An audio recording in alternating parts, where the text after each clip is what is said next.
วยโลกสวยสะอาดสวยใช้ไฟฟ้าอย่างประหยัดสบายดีท่านผู้ชมขอต้อนรับประทานเข้าสู่รายการไฟฟ้าลาวเพื่อการพัฒนาพบกับข้าพเจ้าทิพจันทร์เซราทับหน้าที่ดำเนินรายการพบพอกับทางรายการไฟฟ้าลาวเพื่อการพัฒนานี้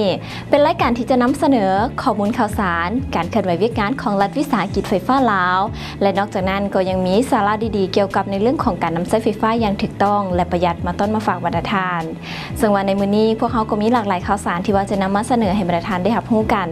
ในหัวข้อทำอิฐในมื้อนี้จะมาเว้าถึงสาขาไฟฟ้าแขวงบุรีคำไซจัดพิธีปิดสุดฝึกอบรมระบบป้องกันตาข่ายแห้งดัน22กิโลโวลต์ภาพบรรยากาศและก็เนื้อในรายละเอียดเอาเป็นว่าไปติดตาม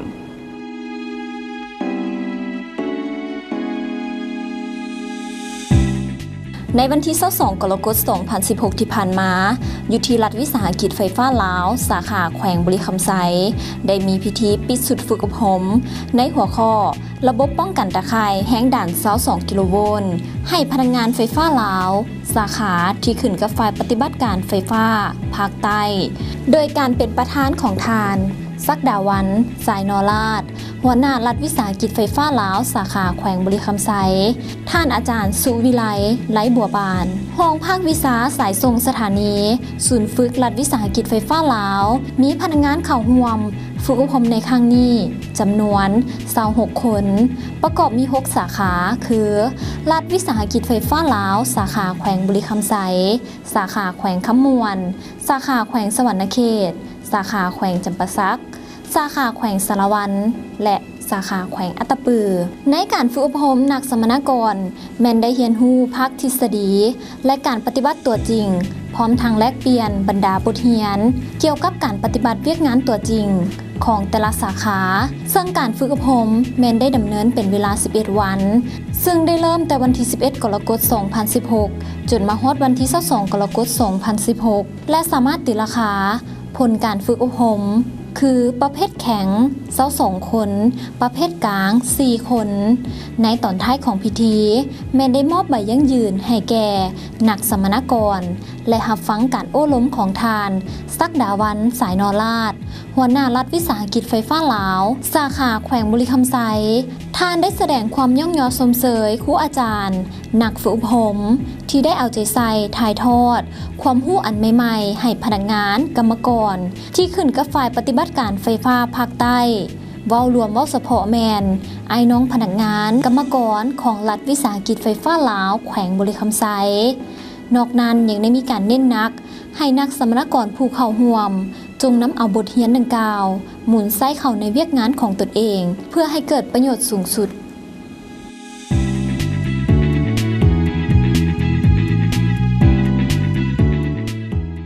และนี่ก็ถือว่าเป็นอีกหนึ่งเนื้อในรายละเอียดพร้อมด้วยภาพบรรยากาศที่ว่าทางรายการกุปเฮานำมาต้อนมาฝากบรรดาทานในเบื้องต้นของทางรายการมาต่อกันที่ข่าวที่2สำหรับวันนี้จะมาเว้าถึงพิธีมอบรับหน้าที่ตำแหน่งใหม่หัวหน้าศูนย์บริการไฟฟ้าเมืองซบเบาแขวงหัวพัน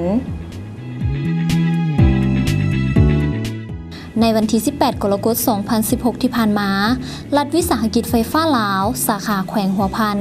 ได้จัดพิธีมอบรับหน้าที่ตำแหน่งใหม่ระหว่างทานอ่อนแก้วพรมณีหัวหน้าศูนย์บริการไฟฟ้าเมืองซบเบาผู้เก่าที่ฮอดอายุเกษียณและทานแสงสีมีใสห้องหัวหน้าศูนย์ขึ้นว่าการหัวหน้าศูนย์บริการไฟฟ้าเมืองซบเบาผู้ใหม่โดยมีทานวงเพชรเกียรติสิงห์หักเจ้าเมืองซบเบาและทานบุญเฮียงดวงบุตรดีหัวหน้ารัฐวิสาหกิจไฟฟ้าลาวสาขาแขวงหัวพันเข้าร่วมแขวงหัวพันแม่นแขวงหนึ่งที่มีภูมิสันฐานส่วนใหญ่เป็นภูผาและประชาชนส่วนหลายยังดำรงชีวิตทำมาหากินด้วยการปลูกฝังและเลี้ยงสัตว์เป็นส่วนใหญ่เพื่อยกระดับชีวิตของเขาเจ้าให้ดีขึ้นรัฐวิสาหกิจไฟฟ้าลาวสาขาแขวงหัวพันแม่นได้สวมใส่เวียกงานวิสาเฉพาะของตนในการขยายระบบไฟฟ้าลงสู่ชนบทเขตห่างไกลซอกลีกให้ได้หลายที่สุดเพื่อเป็นการประกอบส่วนนำเอาไฟฟ้าเข้าไปถึงเขตการผลิตของประชาชนบรรดาเผ่าภายในแขวงเพื่อเฮ็ดให้ในทุกครอบครัวได้นำใช้ไฟฟ้าเข้าในเวียกงานปลูกฝังและเลี้ยงสัตว์ให้ได้ผลผลิตหลายและกลายเป็นสินค้าเพื่อสร้างรายรับเข้าสู่ครอบครัวก็คือการสร้างเศรษฐกิจของเมืองก็คือของแขวงให้ดีขึ้นเทอละก้าว สำหรับเมืองซบเบาแม่นเมืองหนึ่งที่ขึ้นกับแขวงหัวพันปัจจุบันมี67บ้านมี 4,465 ครอบครัวมีพลเมืองทั้งหมด 26,079 คนมี52บ้านที่ได้สมใช้ไฟฟ้าแล้วและยังอยู่15บ้านที่ยังบ่ทันได้มีไฟฟ้าใช้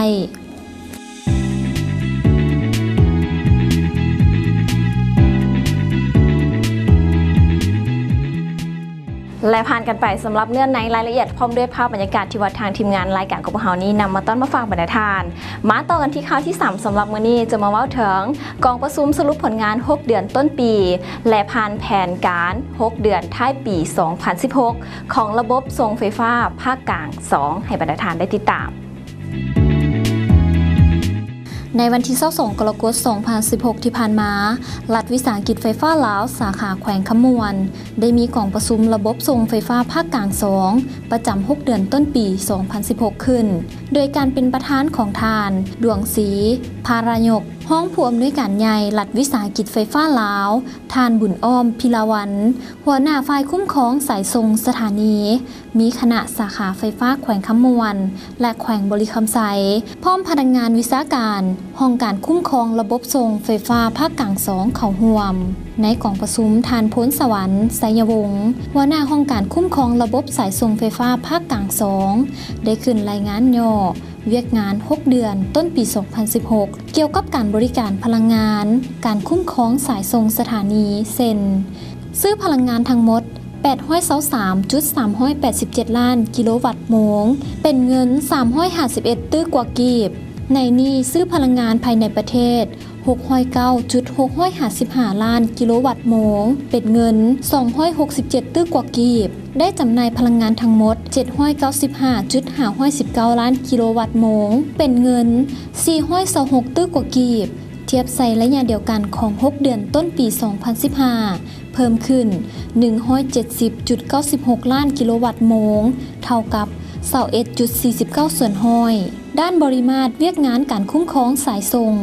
115กิโลโวลต์รวมทั้งหมด 1,535,139 กิโลเมตรมีอยู่เขตแขวงบริคำไซ629.550 กิโลเมตร1วงจรเขตแขวงคำมวน853.309 กิโลเมตร1วงจรและเขตแขวงสวรรณเขต52.280 กิโลเมตร1วงจรเวียกงานคุ้มครองสถานีปัจจุบันมีสถานีไฟฟ้าที่ขึ้นกับ15สถานีในนั้นอยู่แขวงบริคำไซ5สถานีแขวงขมวน4สถานีแขวงสวรรณเขต6สถานีพลังงานตกเหี่ยทั้งหมด 27.86 ล้านกิโลวัตต์โมงเท่ากับ 3.38 ส่วนห้อยเวียกงานการเงินสามารถปฏิบัติรายหับทั้งหมด429ตื้อกว่ากีบและจ่ายทั้งหมด372ตื้อกว่ากีบได้มอบพันธงบประมาณ6เดือนจำนวน13ตื้อกว่ากีบโอกาสนี้ท่านดวงศรีภารยกห้องผู้อำนวยการใหญ่รัฐวิสาหกิจไฟฟ้าลาวได้ให้ทิศชี้น้ำต่อกองประชุมท่านได้สมเสยต่อผลงานต่างๆที่ห้องการคุ้มครองระบบสายส่งไฟฟ้าภาคกลาง2ญาติมาได้และพร้อมกับเอาใจใส่อย่างตั้งหน้าต่อเวียกงานเพื่อรับประกันต่อเวียกงานในการบริการสนองพลังงานไฟฟ้ารับใช้การพัฒนาเศรษฐกิจสังคม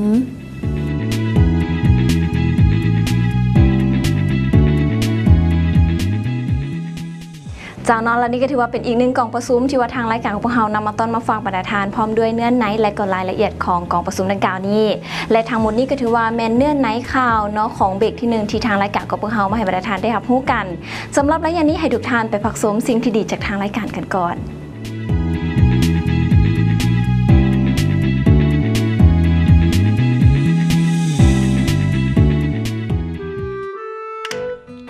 ในเงินมันคือมาฮ้อนแท้มื้อนี่เหงื่อออกจนหมดคิงเลยนี่เบิ่งสิเปิดพัดลมก่อนติดเอ้าเป็นหยังระบาดนี้คือบ่ปินโอ้ยสายมันรูดเอ้าบ่ยากสิแปลงเบิ่งจ้า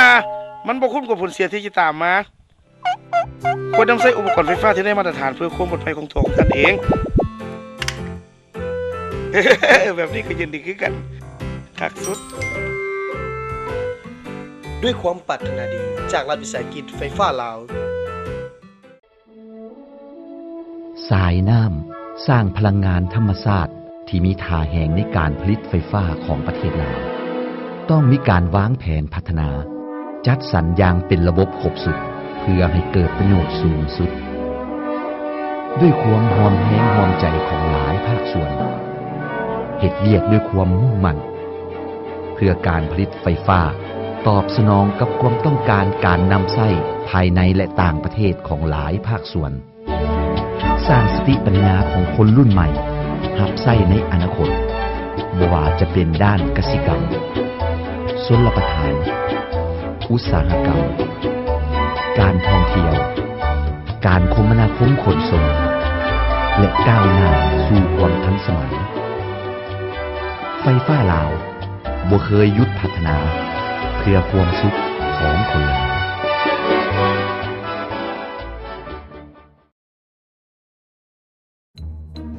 เอาไว้เชียวโอ้ให้เมียโทรนำเลยนี่เร่งเลยเฮ้ยเดี๋ยวเป็นอย่างนั้นโอ้สายไฟขาดตัวนี่เบิ้งซอกขาเนี่ยไปเคลียร์ออกก่อนเอานี่ได้บ่นี่โอ้ดูสิน้องบัดนี้เอาตัวนี้ล่ะโอ้ยบ่ได้มาฟังเลยเนาะอย่าบุคคลเห็นจังสั้นบุคคลเขาใกล้สายไฟที่ขาดนั่นเด็ดขาดถ้าพบเห็นสายไฟฟ้าที่ขาดเสียหายควรแจ้งศูนย์บริการไฟฟ้าที่ใกล้ที่สุดเพื่อนำมาแก้ไขจุดดังกล่าวให้ปลอดภัยไปเสียวบ่ได้ตรงนี้นะถอยเข้าไปทางไม่ดีกว่า ด้วยความปรารถนาดีจากรัฐวิสาหกิจไฟฟ้าลาว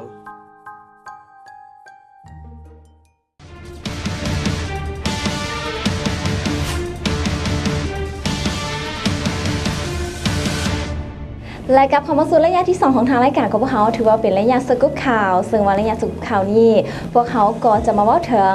รัฐวิสาหกิจไฟฟ้าลาวจัดฝึกอบรมการนำใช้โปรแกรมผลิตใบบินราคาไฟฟ้าใหม่เนื้อในรายละเอียดเอาเป็นว่าไปติดตาม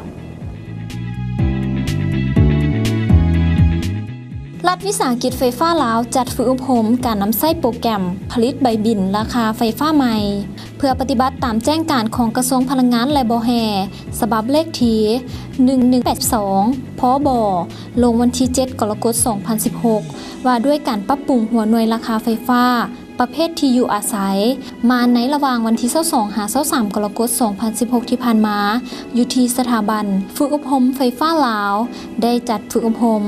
การนำใช้โปรแกรมผลิตใบบินราคาไฟฟ้าแบบใหม่ขึ้นซึ่งเป็นประธานกล่าวเปิดในพิธีโดยทานบุญม้ามณีวงศ์ห้องผู้อำนวยการใหญ่รัฐวิสาหกิจไฟฟ้าลาวมีหัวหน้าห้องการไอทีระบบใบบินและนักฝึกอบรมจากบรรดาสาขาไฟฟ้าในทั่วประเทศพร้อมพนักงานที่เกี่ยวข้องเข้าร่วมจำนวน50 กว่าท่าน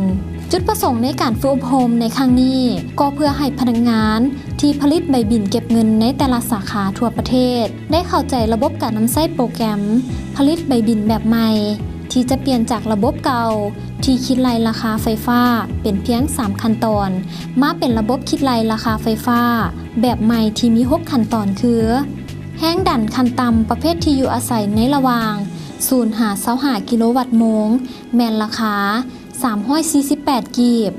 26 หา 150 กิโลวัตต์โมงแม่นราคา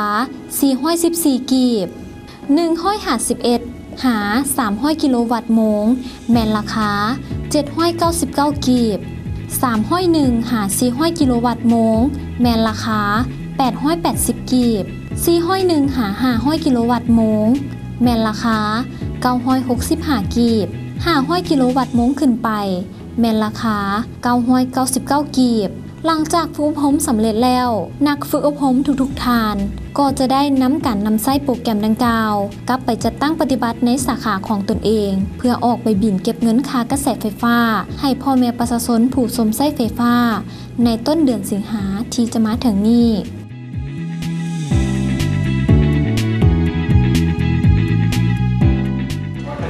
สบายดีข้าพเจ้าท้าวมูลคำมุขภาษาหัวหน้าห้องการไอทีระบบใบบินรัฐวิสาหกิจไฟฟ้าลาวอิงตามแจ้งการของกระทรวงพลังงานและบแฮ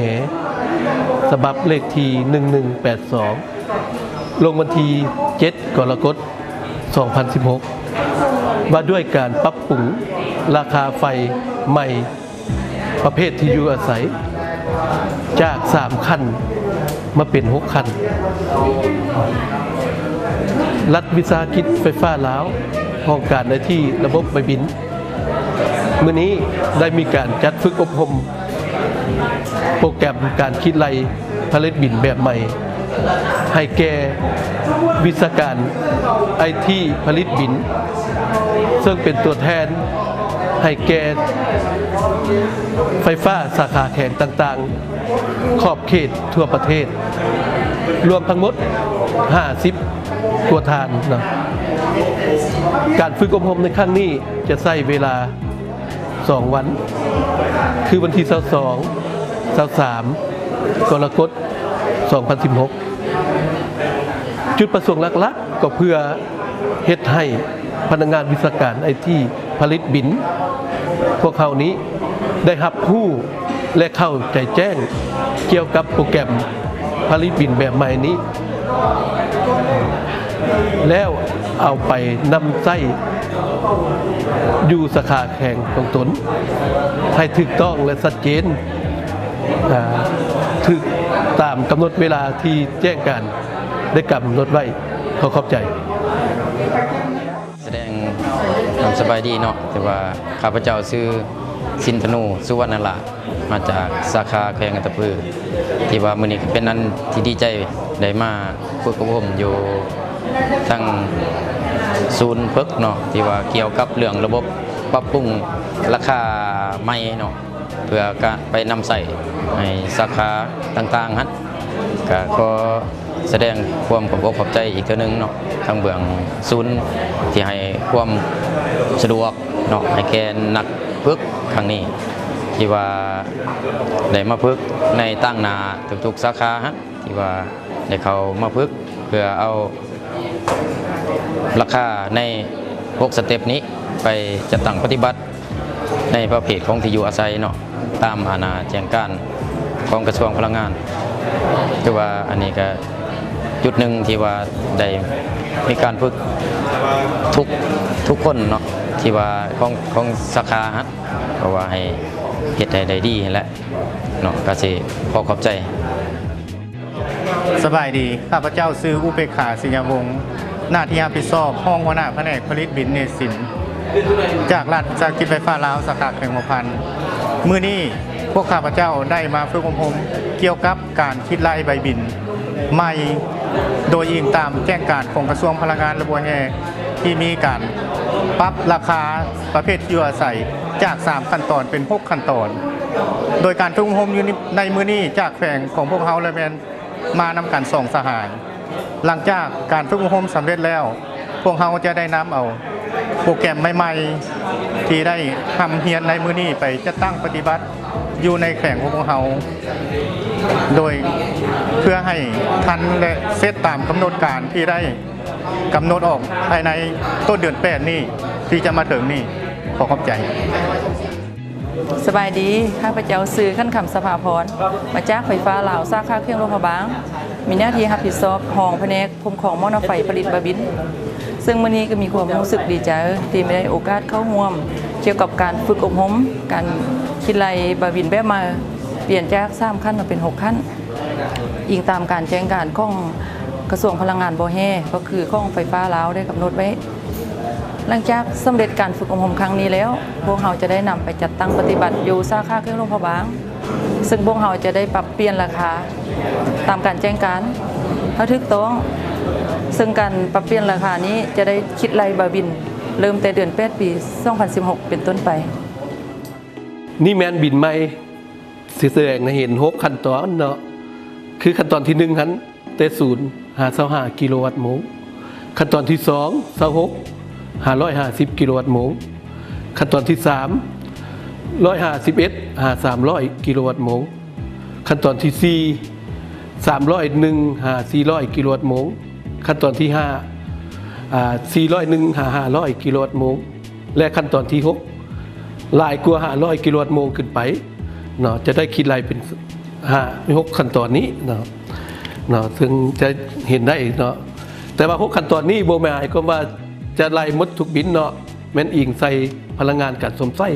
ของลูกค้าเองเนาะตัวอย่างบินที่1นี้เนาะลูกค้าผู้นี้เราใส่เพียงแต่187กิโลวัตต์โมงเนาะและในบินของเรานี่จะแสดงให้เห็นเพียงแต่3ขั้นตอนนะและบินที่2นี้ลูกค้าผู้นี้เราใส่เพียงแต่383กิโลวัตต์โมงเนาะและจะเห็น4ขั้นตอนเนาะและคันบินตัวนี้เนาะบินที่3นี้ลูกค้าสมไส้1,153กิโลวัตต์โมงเนาะและอยู่ในบินจะโชว์แสดงให้เห็นหมดทั้ง6ขั้นตอนอยู่ในนี้เนาะเราจะย้ำเตือนให้ลูกค้าเข้าใจว่าเนาะบิน6ขั้นตอนนี้จะกินไรไปตามพลังงานสมไส้ของทานนั่นแหละเองเนาะเข้าใจ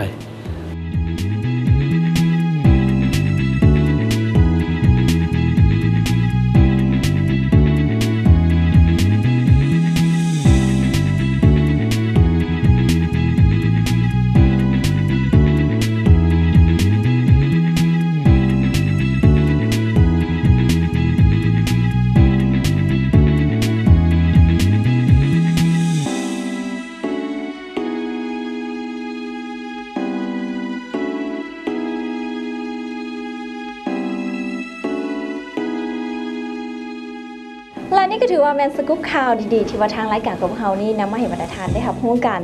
สำหรับระยะนี้ไปพักชมสิ่งที่ดีจากทางรายการกันก่อน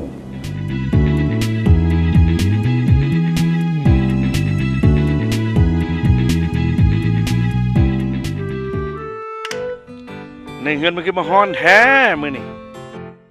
เหงื่อออกจนหมดคิงเลยนี่เบิ่งสิเปิดพัดลมก่อนติดเอ้าเป็นอย่างระบาดนี้คือบุปินโอ้ยสายมันรูดอังบ่ยากสิแปลงเบิ่งจ้ามันบ่คุ้มกับผลเสียที่จะตามมาควรนำใช้อุปกรณ์ไฟฟ้าที่ได้มาตรฐานเพื่อความปลอดภัยของตัวของท่านเอง แบบนี้ก็ยินดีคือกันคักสุด ด้วยความปรารถนาดีจากรัฐวิสาหกิจไฟฟ้าลาว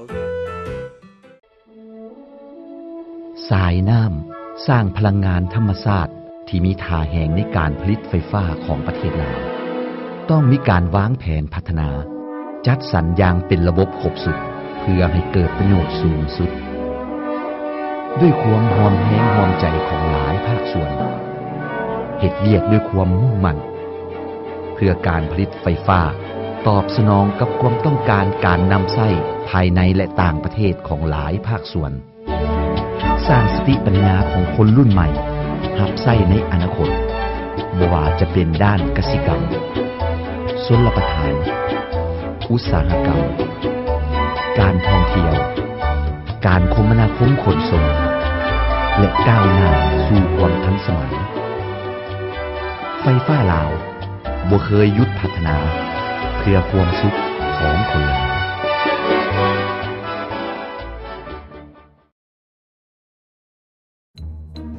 เอาไว้เชียวโอ้ให้เมียโทรนำเลยนี่เร่งเลยเฮ้ยเ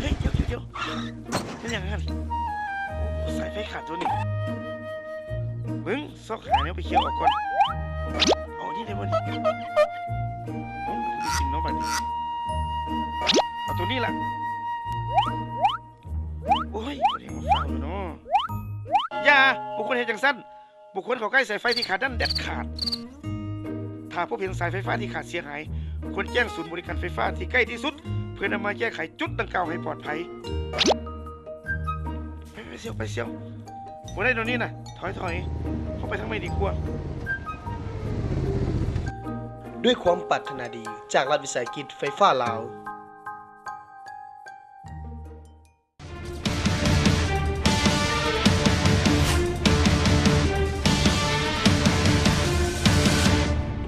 ก้าวเข้ามาสู่ระยะที่3ของทางรายการของเราถือว่าก้าวเข้าสู่ระยะสาระนาฮู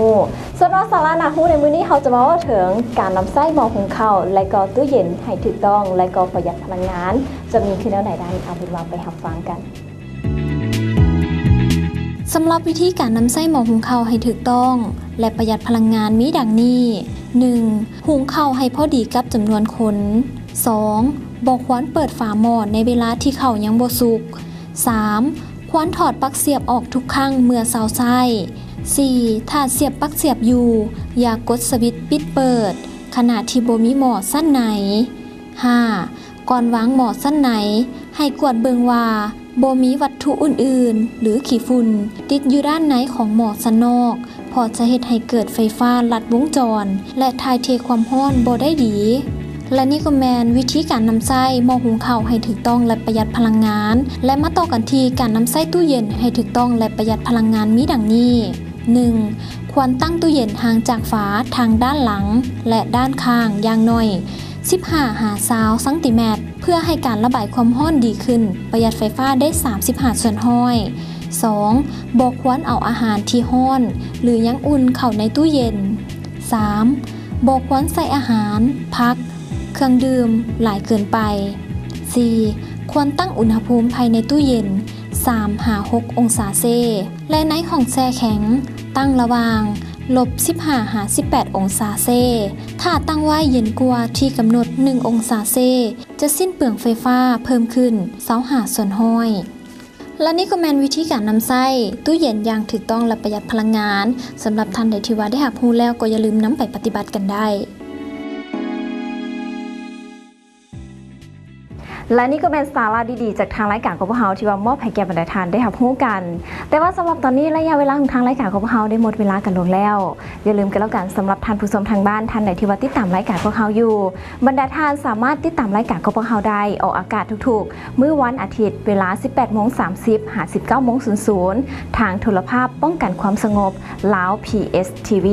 หรือว่าบรรดาท่านที่ว่าอยากจะรู้ข้อมูลเพิ่มเติมสามารถเข้าไปเบิ่งได้อยู่ที่เว็บไซต์ www.edl.com.la